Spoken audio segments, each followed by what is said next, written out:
In worship the other day, we sang a song. And in the song, there's this statement, I'm standing on the promise. And as I read the word promise, I suddenly have this question come up in my heart, as if God is asking me, what do you call the one who promises?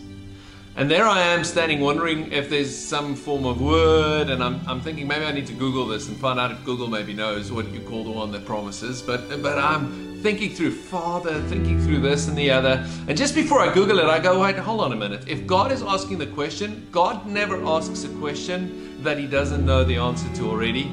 And I say, but God, you tell me, what do you call the one who promises? And in my heart, the word just came out, faithful.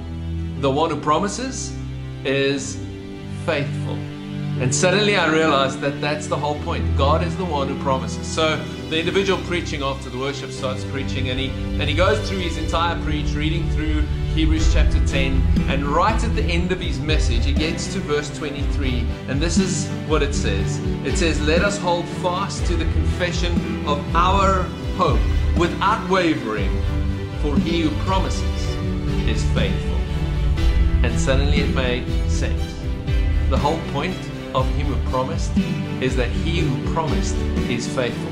The promise is as good as the one who promises it. And the one that made the promises over our lives is faithful. Maybe you need to reconsider some of the promises in your life and consider for a moment that God who promised is faithful.